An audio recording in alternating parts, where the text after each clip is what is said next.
ठीक है, next move करते हैं। सबसे पहले मैंने आपको बताया था कि मैं आपको ये जो हमारे पास एस है इसका बताऊंगा।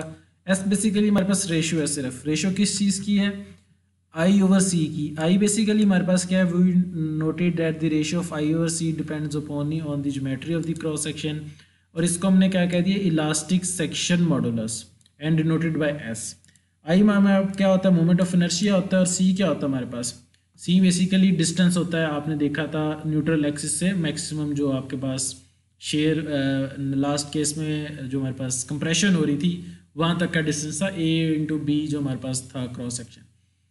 ठीक है, तो ये मैंने इक्वेशन ये वाली फाइंड की थी। एम सी ओवर आई मैंने आपको बताया था, और मैंने बताया था stress extraction is equal to minus M Y over I. अब इसमें मैंने आपको बताया आई ओवर सी को हमने क्या कह दिया, सेक्शन मॉडुलस। अब substituting S where I over C की, उसने यहाँ पे आई ओवर सी को रिप्लेस कर दिया एस से, तो हमारे पास maximum normal stress M over S आ गया। ठीक है, since the maximum stress is inversely proportional to the elastic section modulus, ये इलास्टिक सेक्शन मॉडुलस जो हमने बताया उसके इनवर्सली प्रोपोर्शनल है। It is clear that beam should be design with an large value of S as practical. For example, in case of a wooden beam with a rectangular cross section of width b and depth h, we have s की बात कर रहा है, s की बात कर रहा है, वो क्या कह रहा है कि हमारे पास एक रेक्टेंगुलर है, रेक्टेंगुलर शेप में है, आई उसका फाइंड करेंगे, I moment of inertia 1/12 B H cube होगा, एंड सी क्या होगा, सी लेट्स सपोज वो रेक्टेंगुलर है, तो मैंने आपको बताया था हाफ डिस्टेंस होता है, सी न्यूट्रल एक्सिस दरमियान में होगा, दरमियान से अगर टोटल उसकी एच हाइट है तो एच डिवाइडेड बाई 2 कर देंगे। उसने क्या बताया कि हमारे पास जो आंसर बचेगा बनेगा 1/6 बी एच स्क्वायर।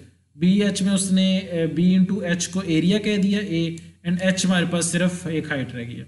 तो बात क्या कर रहा है कि अगर हम चाहते हैं कि मैक्सिमम जो हमारे पास स्ट्रेसेस हैं वो कम हो, तो हमें सेक्शन मॉडुलस ज़्यादा रखना पड़ेगा।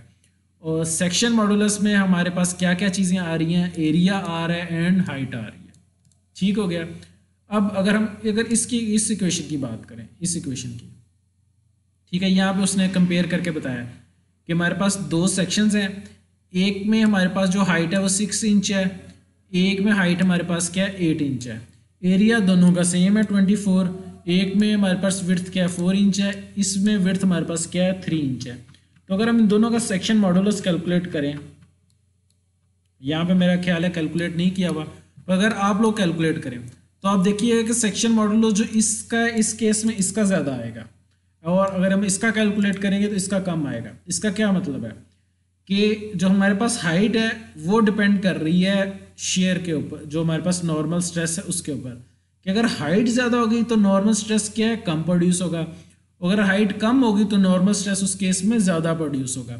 क्यों? क्योंकि हमारे पास ये फार्मूला है, इसमें हाइट है उसका स्क्वायर है 1/6 B H square.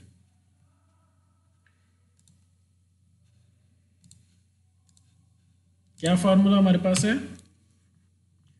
1/6 B H square. तो ये हमारे पास फार्मूला है। अगर हमारे पास लेट्स सपोज 1/6, अगर लेट्स सपोज हमारे पास विड्थ कितनी है 6 है, और एच हमारे पास क्या है लेट्स सपोज 2 है, तो ये 6 से कैंसिल हो जाएगा, हमारे पास सेक्शन मॉडुलस क्या आएगा 4 आंसर आएगा। अगर हमारे पास एक ऐसा सेक्शन था, इसकी ये थी और ये हमारे पास इसके पास 2 थी, अब लेट्स सपोज ये 2 से बढ़कर मैंने कर दिया है 4 कर दिया, तो ये 1/6 × 6 और यहाँ पे 4 आएगी, तो आंसर क्या बचेगा 16। तो अब हमारे पास सेक्शन मॉडुलस क्या है, बढ़ गया। और मैंने आपको बताया था सेक्शन मॉडुलस हमारे पास क्या होना चाहिए, ज़्यादा होना चाहिए, ताकि हमारे पास स्ट्रेसेस कम लगे। तो इसका क्या मतलब है कि अगर ये हमारे पास 6 ही रहती है और ये हम इसको बढ़ा देते हैं, तो सेक्शन मॉडुलस क्योंकि उसका स्क्वायर है तो बहुत ज़्यादा बढ़ जाता है। तो इस वजह से हमारे पास जो भी आप बीम देखें, लाइक आई बीम होता है, आपने देखा होगा, तो आई बीम कुछ ऐसे शेप का होता है। तो देखें अब इस केस में इसकी ये विड्थ जो होगी लेट्स सपोज होता है 1 इंच हो, पर जो इसकी हाइट है वो हो सकता है 10 इंच हो।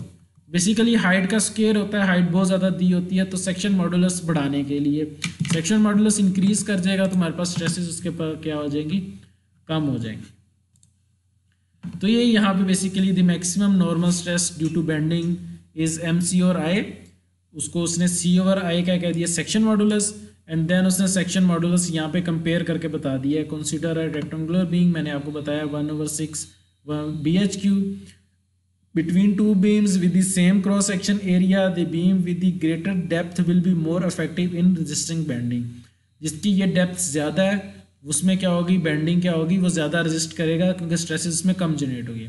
Structure steel beam have design to have a large section modulus, तो ये जो उसने बताया हमारे पास एस बीम होता है, डब्ल्यू बीम्स की टाइप्स होती हैं, उसमें हमारे पास हाइट ही ज़्यादा रखने की कोशिश करते हैं कि हाइट ज़्यादा हो, विड्थ हमारे पास कम भी हो, तो उसमें क्या हमारे पास वो आपके पास जितना भी लोड होगा उसको बियर कर लेगा।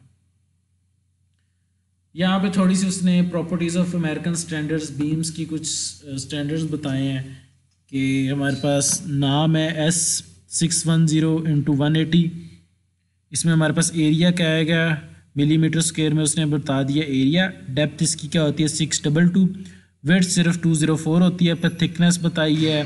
देन उसने ये सारी चीज़ें कैलकुलेट करके आपको बता दी हैं आगे। तो देखें इसमें जितनी भी है डेप्थ बहुत ज़्यादा है इन चीज़ों की, और उसके एज़ कम्पेयर टू विड्थ कम होती है एंड डेप्थ ज़्यादा होती है।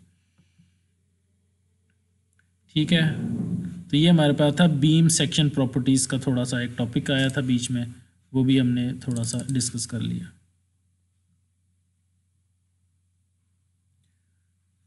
यहाँ पे एग्जांपल है, वो जिस तरह मैंने भी कैलकुलेट की एग्जैक्टली वैसे ही यहाँ पे एग्जांपल है। अब यहाँ पे एग्जांपल है 4.1 बीच में सॉल्व की है। स्टील बार उसने बता दिया 0.8 इंच है उसकी ये विड्थ है, हाइट कितनी है 2.5 इंच, रेक्टेंगुलर क्रॉस सेक्शन है, रेक्टेंगुलर बीम है हमारे पास, two equal and opposite couples acting in the vertical plane of symmetry of the bar, दो इक्वल एंड ऑपोजिट मूवमेंट लग रही है, एम यहाँ पे लग रहा है, एम डैश इधर लग रहा है। Determine the value of the bending moment M that cause the bar to yield, उसने यील्ड स्ट्रेंथ बता दिया, यील्ड स्ट्रेस बता दिया, यील्ड पॉइंट मैकेनिकल प्रॉपर्टीज अगर आपको याद हो, जहाँ पे उस वो इलास्टिक से प्लास्टिक स्टेट में जाता है उसको यील्ड पॉइंट कहते हैं, क्योंकि उसके बाद जितनी भी वो उसमें डिफॉर्मेशन होती है वो वापस रिकॉल नहीं हो सकती, इस वजह से उसको यील्ड पॉइंट कहते हैं। तो उसने यील्ड पॉइंट बता दिया हमें।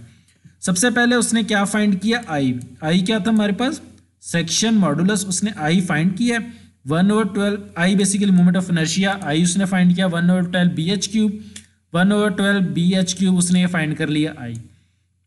Solving for the equation M movement उसने फाइंड किया I/C, बेसिकली एस की बात ही कर रहा है, एस उसने सॉल्व किया, इसमें सी हमारे पास क्या आएगा, अब ये हमारे पास था टोटल 2.5 को डिवाइडेड बाई 2 कर देंगे तो हमारे पास 1.25 इंच बच जाएगा, ये 2.5 डिवाइडेड बाई 2 क्योंकि यहाँ सेंटर से लेके टॉप पॉइंट तक सी होता है हमारे पास। आई फाइंड कर लिया, सी फाइंड कर लिया, और यहाँ पे उसने हमें स्ट्रेस दी थी 36 हमें वैल्यू गिवन थी जो मैक्सिमम यील्ड पॉइंट के ऊपर थी, तो हमने ये मूवमेंट फाइंड कर लिया कि ये मूवमेंट 30 मूवमेंट हमारे ऊपर पास लगेगा इस बीम पे, तो उसमें क्या होगी यील्ड हो जाएगी, यील्ड पॉइंट उसका अचीव हो जाएगा, यील्ड स्ट्रेस उसमें आ जाएगी। तो एक छोटी सी एग्जांपल थी ये जो हमने ऊपर फार्मूलाज किए हैं इसके लिए।